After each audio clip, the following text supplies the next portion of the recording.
I might. Like I don't One know. of one of my friends, he listens to the podcast. He likes to support, so he listens to it every Friday. And when you did the intro last time, he was like, "Hey man, you gotta teach your boy like hype it up intro." I was like, we all have our own styles, Yeah, yeah. It's like it's just like it isn't my. I kind of like to go mellow. That's just my thing. Right, for sure, for sure. Like it's just I don't know. It's just me. It's just me. I get hype depending on when we're talking Right, about of stuff. Like I course. can get hype.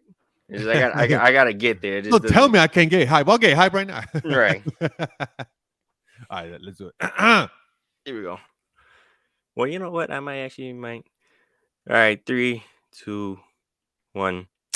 All right, so I was told I wasn't being hyped enough for intros, so this is gonna be like my hype intro for this episode, this latest episode of the Basketball Fiends. Because Jesus had a buddy of his that was like, "Yo, your guy is like too mellow," and like, "Hey, look, that's just me, but this is gonna be your hyped intro from me."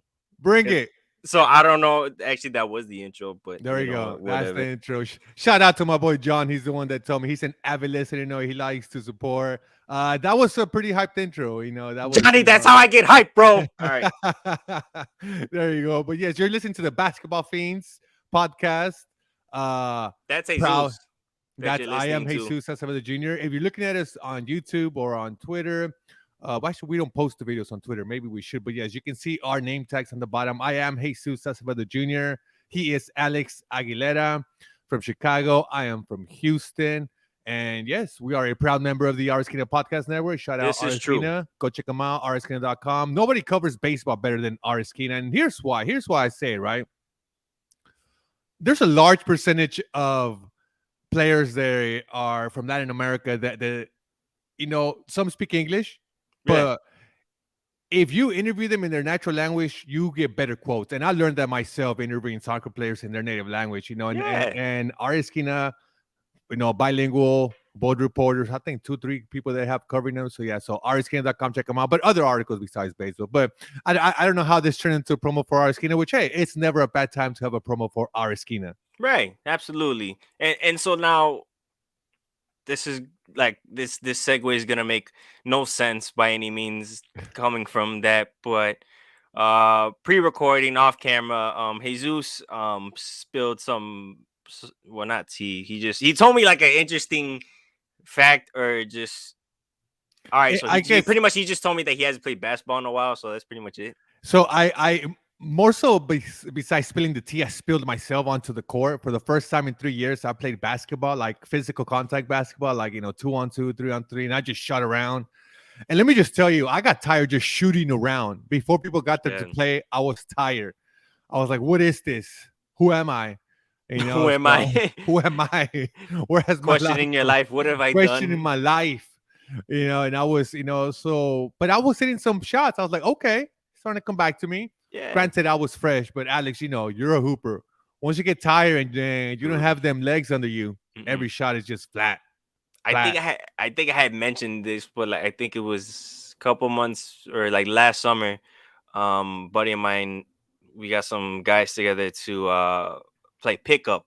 And so I was like, oh, okay, cool. It's just a couple of us, like, half court, maybe like 2-on-2, 3-on-3. We played full court, five Oh, on five. I was like, oh my goodness, I am not ready for this. yeah, Dude, I was gassed. yeah. Like Full within like the court, first couple of minutes, I was gassed. full court. I think right off the bat is hard. That's And tough. especially like street ball 5-on-5. Yeah. It's just back and forth. Like there's no like sets. There's no defense. No, It's tough. Yeah. everybody's running, and I'm just like, oh my god, dude! Like I don't run like that. Like I was gassed within like the first 5 minutes. Like the last time I played 5-on-5, and I was like playing actual like competitively, Right. like Right. in school. But like since then, it's just like simple See, pickup. then when it's organized, I'll play 5-on-5, like in leagues and things like that, because Right. it's more of a typical 5-on game. But yeah, so I was just drained. I managed to play 2 games, one 2-on-2 and one 3-on-3, and both games was like, I would not draft myself in the 10th round. If there was a 10th round, If there was a 10th round. I would not 150th round. No, I was bad. Like I said, I was tired, so I had no legs. And to be honest, even when I play and I haven't played basketball in a while, I'm always active, jogging, running, so I always have good stamina. But I haven't been doing that. I've been slacking, if I'm being Yeah, honest, and it definitely showed. My defense, which I pride myself on, was not there. I actually playing with our good buddy, good friend of the show, Eric. yeah, Yeah, we were playing together. He was, man, he's been working out, and I could see he was fast. I was like, oh my god, like okay, I remember when I used to be like that. And it sucks because right. we're the same age, but I it's remember just those days. I remember those days, which was 3 years ago. But yeah, so now my goal is to go play once a week to regain, who I used to be, to regain the player I once. And I told I all the like players that I was playing with, I told them, give me a month. I'm gonna come back and I'm gonna show you guys. So, that. so that's a promise. But who did show up recently on the basketball court was the University of Houston, Alex. Yeah. They are dancing in the Sweet 16.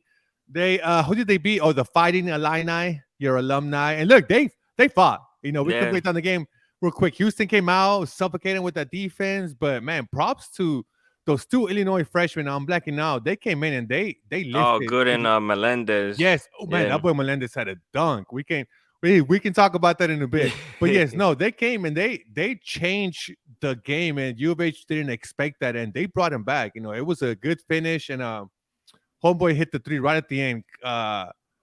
Who hit the three right at the end of the first half? It was Oh, like Trent Frazier. Trevor Frazier, man, that was Yeah. a sweet looking shot too. And as soon as I saw that, I said, okay, we're about to be into a good second half, and Yeah. the game was close, and then Houston just clamped it Right. down. Yeah, I mean, the final score didn't reflect. I mean, the overall game. Like going into it, I was like, I don't want to play Houston because I know, I don't know anyone on Houston, but all I know about Houston is like their defense is stacked. Yep. Like they're just gonna suffocate us. And sure enough, like throughout the game, like Houston stifled Illinois, where it was just like we couldn't really get on a run at all. I mean, we were able to close the gap here and there, but like I think the issues that Illinois has always had, I feel like just in postseason or just in general, is that when they're in tight games, sometimes they're not, or not sometimes, they tend to not be able to, I guess, overcome, or I guess like they're able to close the gap, but when they have a team that's able to withstand that push, then that's where they get kind of like, hey, we were supposed to finally be able to get over the hump Right. and create a lead, but not, man, it's like Houston, yeah, like they got a squad. It's like not only was Illinois able to close the gap, but it was like Houston was able to respond and be like, okay, we're gonna get a stop and we're gonna execute on the offensive end, and it worked. I it was a beautiful thing to watch, to see the Houston Cougars play defense. I mean, as I've said before, I love defense. Yeah. And it was real good. I mean, but trust me, it definitely wasn't easy, man. Big boy, Oh, Kofi Coburn. woo, Yeah. man, if he can learn how to pass out of the double team, he's got a Right. future. Because that was the one thing I noticed is they always double team them, and that's Yeah. when he had what 2-3 turnovers just I trying to get think out of it, passing out of it. in like kind of his defense, like Illinois sometimes I think he's probably gone relied a little bit too much on him at times, where he's in a double team and everyone just kind of assumes he's just gonna do his thing and dominate and Right, draw a foul. And he's stuck in the double team and no one's moving around, and it's like, okay, he's forced to make a bad pass, and that's right. where those turnovers came. I think there was one that it was on him, he made a bad pass, but I want to say the majority of the turnovers he had in the double team, it was because honestly no one was Right. getting themselves open. So, but once again, credit to that Houston defense, man. Well, actually, I take that back now. That was just us. We didn't do well there. Nah, you can credit our defense. We'll take it. U of H, we'll take it. Yeah, so they're on to face Arizona, number 1 seed. And I like Houston's chances. Yeah. Arizona, they escaped in an overtime win against TSU, and the reason why now I took a segue to Arizona. One thing that I will say is that we haven't had enough of so far is buzzer beaters. There haven't been enough buzzer beaters. Yeah. There was one. Excuse me. Let me clear my throat with Topo Chico, exotic pineapple. We need to clear your throat, Topo Chico. Oh my man, we like he's really pushing to get some type of like alcoholic drink We sponsor. need But go something, all ahead. right? Listen to me, Topo Chico. I've been drinking since I was 5 years old. Please, Topo Chico. Before the hipsters discovered Topo Chico was already in my fridge at my parents' house. My dad drank it religiously with lime and salt. Anyways, I digress. But yeah, so more buzzer beaters. Arizona almost had a buzzer beater against TSU. They were down and they came up. TSU had the ball, 13 seconds left, and then Arizona got the steal. I can't remember the player's name. He ran towards the goal, and instead of shooting it, he dunked it. But in going up to dunk it, the time ran out, so the Mm, basket didn't count. And I feel bad for him because he's celebrating, he's running, he's like, "This is my right, March Madness moment," and you could clearly tell that it was no good. It was maybe like half a second, so it's right. weird. Like if he just stops and pops like 2 feet before, as long as he leaves his hand. But all that to say, we haven't had enough buzzer beaters, Alex. So my prediction is that instead of predicting who the teams left in the Elite Eight will be making the next round, I'm gonna say we're gonna have at least two buzzer beaters in this next round. I hope so. I hope so. I hope there's more, and I hope there's more than two. I mean, it's been a cool tournament. Like, there's Right. been some surprising upsets, but I feel like with the upsets, I know like Miami, Iowa State. I felt like they've won kind of comfortably. It wasn't Yes. like they were in tight games, but hey, but credit to them. That just shows that they played hell of a game. They're a good program. Really good. Right, they got really good teams that they were able to hold down and do what they had to do to win. But once again, that's the magic of March Madness, is seeing like these teams that you wouldn't expect to all of a sudden hit this crazy buzzer beater and they're moving on to the next round. I mean, look at St. Peter's. I mean, they haven't St. hit any buzzer Peter, beaters, stand up. but they're in the Sweet 16 and they're a 15th seed. It was like, I remember I was making my brackets. My mom was like, "Who's St. Peter's?" And I was like, "I don't know, man. Just get them knock them on the You first can round. Like learn today, Alex's mom. You can learn today. That's I'm what like St. Peter said. they're playing Kentucky. I think like the best upset I called was like a 13th or a 14th seed, Oh like wow. in high school. Yeah. And I remember I can't. It was some analyst was saying, I think it was Little Rock. Little Little Rock. Rock. I remember the Little Rock upset when they were in the tournament. I remember, I think they were like a 13th seed or something like that. And it's some analyst was gonna die on the hill that, hey, Little Rock is gonna come out of the first round. And everyone was like, no, and I was like, you know what, I'm going with Little Rock, and sure enough. Here's an interesting fact. Uh, the coach of St. Peter's, Shaheen Holloway, which I hope I'm saying his name right. He was a player for Seton Hall. Seton Hall made the tournament, I think, in 2000. That was the last time a college from New Jersey made the NCAA tournament or the elite Sweet 16. The last and now St. Peter's, a New Jersey team, is in the Sweet 16. Same Oh, coach. and he was I'm part of the sorry, last point team. guard. Yeah, yeah, there you go. No, but for Seton Hall, not for St. Peter's, but the last Okay, New Jersey team and that's the to Jersey be. team. Yeah, so there that's something weird you can always expect the Cinderella team. And Yeah. you know who played for a Cinderella team back in his days in college? One Steph Curry when he took Davidson to was Oh that Sweet 16 or Elite Eight? no, I I'm think they blanking went to out. the Elite Eight. Elite Eight, right? Yeah. Yeah, man, he had some games that Yeah. probably shot him up his NBA draft stock, and even then he was still at 11. I want to say Was double he? digit No, he was the at not at ninth ninth. ninth pick. Right, I that's want to right. say he was top 10. Yes, I think you're right. Because oh yeah. Um, but yes, pick seven. So we'll 7 confirm shit. pick seven, even better. But Who was? yes, Yeah. so the March Madness tournament helped his stock, and the reason why I bring in Steph Curry is, unfortunately for Steph Curry and the Golden State Warriors, he is out for the season. Alex, Yeah. That he sucks. it's tough loss. He was having an MVP worthy season, maybe top five. I think you could put him in the top five conversation for sure. Top six, top seven, but for me, this effectively takes the Warriors out of the title picture. For most of the season, the Western Conference has been a two-team race to see who makes the NBA Finals. It's been Phoenix and Golden State, Phoenix and Golden State, and now with the injury, the Suns have to be the odds-on favorite. Simple as that, at least in my opinion. Yeah, yeah, no, I totally agree with you there. Yeah, I mean, this totally makes the Phoenix Suns, the favorites coming out of the West. And yeah, I mean, it sucks. It sucks for any player to get injured, and it sucks even more so, as fans, to see a guy like Steph Curry go down.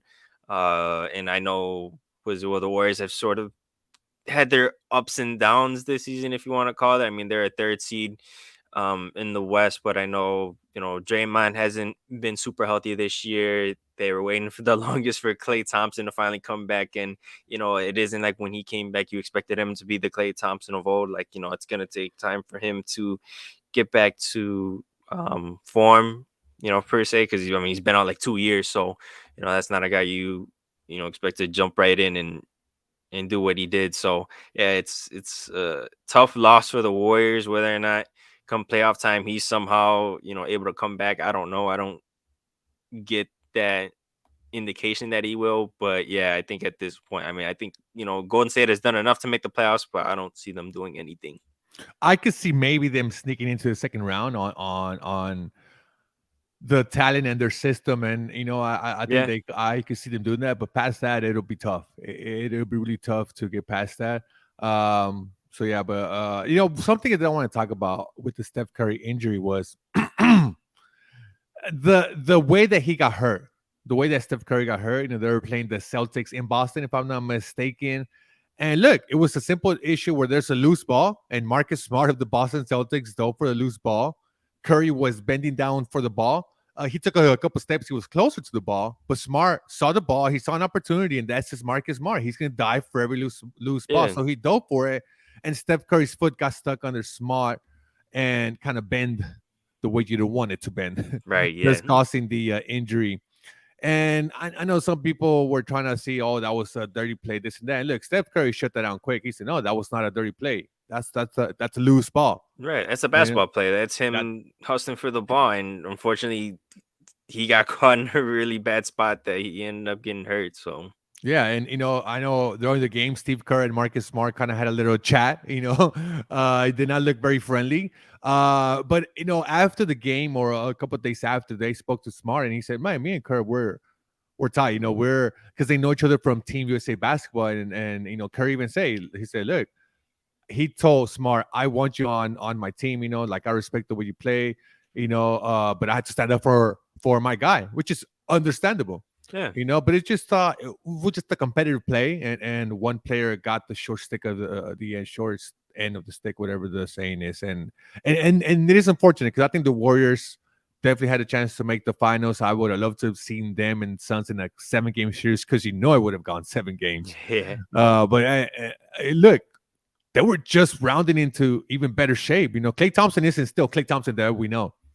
He's still dangerous, right? that's But true. he was still becoming the Klay Thompson that we're used to. Green had missed a whole a lot of games, so they were gonna miss watching them play deep in the playoffs because they were making a good run to make a finals run. Yeah, man, it's yeah, it sucks. I mean, I know for a while we kind of got sick and tired of seeing the Warriors, going to the finals every year. But I think now with sort of I wouldn't say rejuvenated Western Conference because it's not, but you're seeing sort of the top heavy teams, or you see.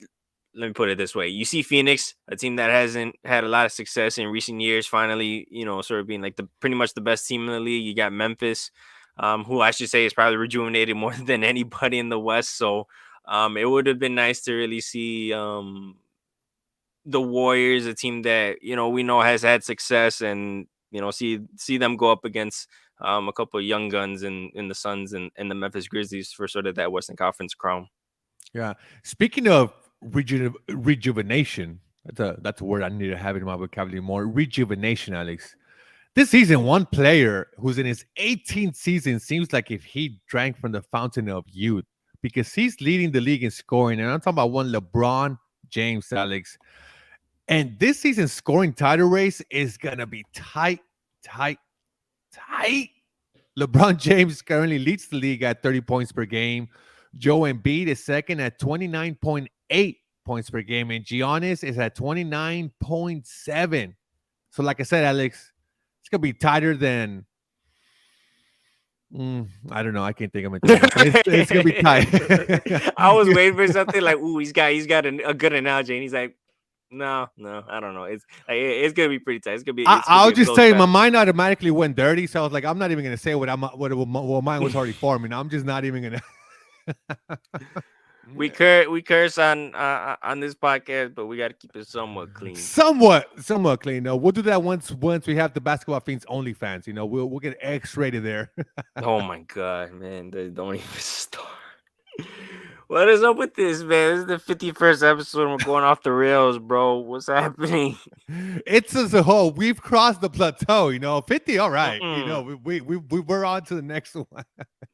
But yes, Alex, the scoring title race in the NBA is super tight. But yeah, I think the player that stands out is LeBron James. You know, he's Yeah. 37 years old and he's leading the NBA in scoring. I'm 38, and I thought I was gonna have to call the ambulance to bring me back home. You know, granted we're different. you know, he's he's paid to play and I'm not. But yes, he. But here's also what I'm thinking is he has to, doesn't he? Yeah. He's playing with the He has team to. that the Lakers don't have much right now. Anthony Davis is hurt. Russell Westbrook is Russell Westbrook. You know, he's not the player that we've seen in the past, and he hasn't adjusted his game to that. Well, we could have a whole segment on Russell Westbrook, but yes, he has to, and in order to keep them afloat in the playing tournament, because they're not even a top 6 seed. I think they're number 9 last time I checked. We're recording this Wednesday night. Actually, we should have said that we're recording this Wednesday night, Oh and yeah. you're listening to it on Thursday. And the reason why we did that is because March Madness kicks back off, so we wanted to time him. Back to the point, Right. LeBron James leading the league in scoring because he has to score to keep the Lakers in the playing tournament scenario. I don't see them moving into the actual top 6 seeds to bypass the playing tournament, but he has to score, Alex. He has to. Yeah. So I mean, I think just to check the stands real quick, Denver sits at the 6th seed at 43-30.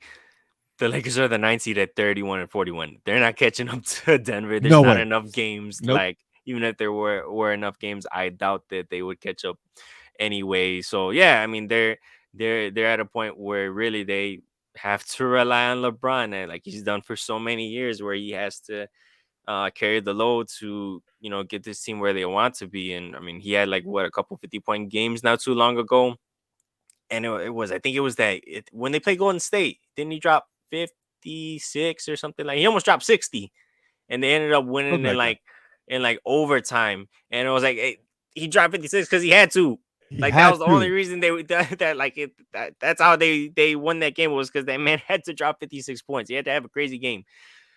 So yeah, I mean I think from that standpoint, that's where you may give him the scoring title, just because circumstance wise he needs to score if the Lakers want to be in the playing tournament. So And look, I mean, all that scoring has helped his legacy. LeBron James recently passed up Karl Malone to be the second all-time leading scorer in NBA history. So it's helped his legacy, not so much his team. It's just kept him afloat. Because look, sometimes he's even had high scoring games and the team loses. yeah, So isn't it odd that when LeBron joined the league, he joined a Cavs team that was struggling and he had to carry them. And now in his 18th season, he's with the Lakers team and they're struggling. And he has to carry them. this is 18. I thought this was his 19. Is this 18 I season could be wrong. I thought or it was 19? 18. Let me I see thought here. this was 19. Let's ask my best It- friend Google. Let's see. It's still, man. That's still, regardless. I mean, it's still crazy that Yeah. he's like 37 and still are one of the best players in the league, the highest scorer in the league. It's like, dude, that's crazy. He was drafted in 2003. Yeah. Yep. So I think it's only him and Melo from that draft class that are Yeah. left in the Yeah, he's NBA. in his 19th season. My apologies, Yeah. listeners. I blame Topo Chico. When you want to forget things, Topo Chico, hard seltzer, exotic pineapple. I'm gonna get the sponsorship, Alex. I really, for your sake, I really hope so. I really do. See, but now you have to start drinking it too, so we can both say Topo Chico. Do you guys get the Topo Chico hard seltzer over there? I would have Look to it up. look. I honestly don't know. Search for it. All right. Yeah. That's your homework. Next Thursday we'll record it again. Yeah, we'll both be drinking Topo Chico. But yes, it is pretty impressive. You have to give it up to LeBron James, still doing it at such a high caliber. And personally, I would like to see him. He has 4 rings right now, right? Yeah. I think I've said this before, maybe one of our earlier episodes, or maybe I've said this to friends, but I feel I don't see LeBron getting another ring. And the reason why I think he's not going to, and I have no knowledge, I can't tell the future, but here's what I'm thinking, right? And just go with me. Michael Jordan, 6 rings. Kobe Bryant, 5 rings. LeBron James, 4 rings. Those are 3 of the most elite wing players we've ever had in the NBA. And you could make the argument it's 1, 2, 3, Jordan, Kobe, LeBron. Obviously, some people will have LeBron 1 or 2, but whatever the case may be, those are the 3 top and 6, 5, 4. So it just kind of has a nice ring Nice. Look. That's why you don't think LeBron's gonna win. No, no, I'm waiting That's for it. this like elaborate explanation, and it's just You're trying to break it down, trying to see how it all makes sense. Huh? it is like, okay, look, hear me out. Hear me out. Jordan got 6, Kobe got 5, he got 4, 6, 5, 4. That don't sound too bad. Like, oh my It god, man, that just was so just watch. anticlimactic. Welcome to the basketball friends. We'll let you down. But This okay, man now if you says want to think six about five it, and four. this will be my last thought on this. If you think about it, he's already thinking about his life past the Lakers. He's saying he wants to maybe go back to Cleveland. He wants to go play with Bronny, wherever Bronny ends up. Whatever team drafts Bronny, they ain't one out winning a title. So now if he goes back to Cleveland, maybe they win a title, but I don't know if how that would work. Right, he'll have to take like a backseat, obviously, to all the young stars, and I think LeBron is man enough to do that. He's playing for his hometown team, but that's gonna be a hot take that I'm gonna say right now. I don't think LeBron wins another ring. Maybe he'll make a finals, conference final, maybe in a finals, but I think just gonna say no. It's my hot take. He's gonna say no because he wants that 6'5'4" when it's all That's said and six done. five four That's when all he it's all said. wants. That's all I want. 6'5'4". But if he wins one, then now he has to win 7, so it could be 7-6-5. Oh my god, man! You know what? We're just gonna go on to our last topic. Please. But let's go. Let's talk to somebody who some people sometimes have called maybe he's a bit nuts. I haven't. I think he's kind of a unique person, and that's Kyrie Irving. And Kyrie Irving's birthday is today, Alex, Wednesday, March 23. And he got a nice birthday gift, Alex. You people are listening to this on March 24th, Thursday. But Kyrie Irving got a nice birthday gift in that the New York City is kind of removing the mandate. It's expected to remove the vaccine mandate for private companies on Thursday today, which means that athletes that are not vaccinated for teams, whether it's the Mets, the Yankees, the Nets, et cetera, can now resume activities. Kyrie Irving could play his first home game as early as Sunday. So that's a good birthday gift for Kyrie Irving. Yeah, for him. So I mean, it could have been sooner, but I mean, what it it is what it is at this point. Yeah. I mean, yeah. Like it is what it is. I know there was the weird, which I found bizarre. I think he was at a Nets game. He was sitting on the sideline, with his family watching, taking in a game, and I think the Nets ended up getting fined $50,000. And it was weird. It's like, okay, he's not allowed to play, but yet he's in the very arena that he's not supposed to play in, and sitting in front row and playing the game. Like it isn't even about pro or anti-vax. That just doesn't make sense Right. in Right. in itself, and you're just kind of like, okay, like why? Like Right. someone explain like why that is, because it just doesn't make any sense to me, and I assume it doesn't make any sense to you. No, I think like you said, no matter where you stand, it just didn't make sense. Like no matter which one way, it didn't make sense at all. So, for the Nets, this is great too. This is a Yeah, great they gift need for it though. them. They needed it because they're playing Memphis right now. Last I checked, they were down double digits. I don't know where they are right now. Memphis is a beast, but yeah, it's back to the Nets. They got that good news, but they also got some bad news, Alex, in the form that Ben Simmons has a herniated disc in his back. So their price trade acquisition from the James Harden trade has yet to make an appearance for the Nets. And now whatever timetable they had, they just have to extend it because of this herniated disc in Simmons' back. He had to take an epidural for the pain. And they asked Steve Nash whether he thinks surgery could be possible, and he ruled that out. At least to him, he didn't think there was surgery going to be needed. And look, Ben Simmons has a history of bank injuries. But he definitely doesn't have bank injuries. He's pretty good on the bank side. Back injuries in his short NBA career. In February of 2020, he was diagnosed with a nerve impingement in his lower back. So this isn't new, but from everything, at least that I read, they don't think it's that serious. They do want to monitor it, and I think for a player that hasn't played basketball, the last thing you want, competitive basketball, the last thing you want to do is rush him back on the court. Having Kyrie Irving back to play for the rest of the season definitely helps not having Simmons. And who knows, maybe we don't even see Simmons play the rest of this season. Yeah, I mean that wouldn't surprise me. I mean, a herniated disc just that just sounds uncomfortable. Like I don't ever want to know what that feels like. Look, And I can tell you, yesterday after I finished playing those games and shooting around, I was like, is this a herniated disc? Is this what it oh feels my like? god, I really hope not, man. But anyways, I mean, uh, you hope he gets better sooner rather than later. I mean, I the reason I say I wouldn't be surprised if he doesn't comes back. I mean, you're at the tail end of the season. I mean, Brooklyn's there. I think they'll make the playoffs. Whether or not they make a run remains to be seen. I mean, I wouldn't bet any money on it. But I mean, here's your main acquisition, like you said, from the James Harden trade.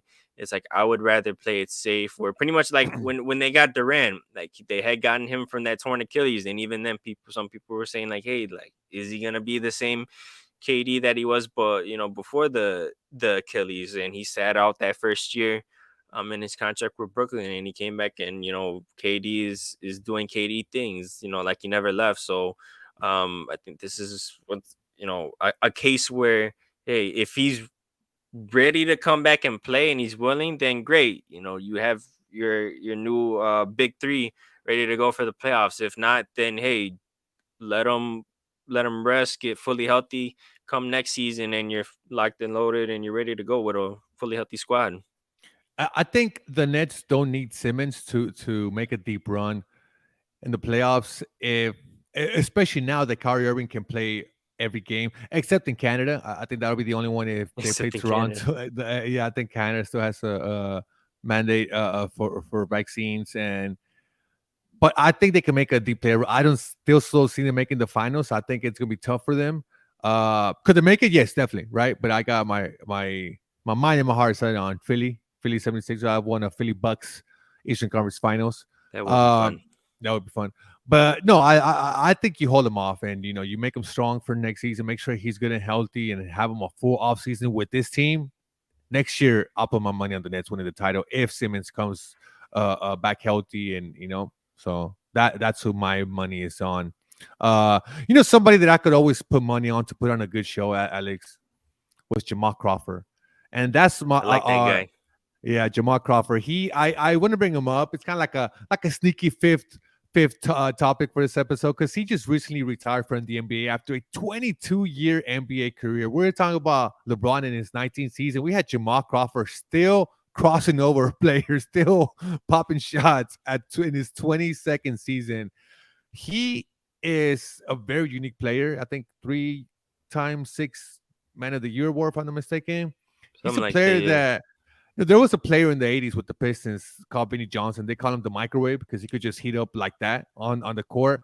And I saw a lot of that and how quick he could just like catch fire in Jamal Crawford. Like he could score every which way. He had handles. I always thought his handles were kind of wide, but he has such good ball control. Is Yeah. that's what also caused defenders be like, oh, I can get this, and then he just saw something. Oh, bye. So Yep. shout out Jamal Crawford. We're gonna miss watching you play, man. What do you guys say about Jamal Crawford, Alex? Yeah, man. I remember. I do you know that like his signature where it was like that behind the back like hop step Yep. move that he did. I Yeah. would always try to do that, and I'd either lose the ball or I pretty much travel. Like I could not. Like I see it, and I'm like, okay, like this is what he did, and like I just could not make my body do that move for whatever Right. reason. I think I maybe pulled it off like once, and it wasn't even a game. It was just like me just by myself messing around there, and I was like, oh, You I did it. probably you probably got a herniated disc trying to do it No, too. no, man. I was like in sixth grade or something Okay, like no, that when I definitely not. did it, so I was You just fine. bounce back up. But I mean, yeah, I mean Jamal Crawford. I mean, if for any basketball fan, that was a fun dude to watch. I mean, he bounced around a little bit, but was always pretty much consistent throughout his whole career. And any given night, that man could just get hot, and you were just like, "Holy crap!" Like I remember. Well, what was it when he last played with Phoenix? He had a 50-point game, and he was like 39 or whatever. Yep. And it's interesting how you say bounced around because sometimes there's a bad connotation with that, right?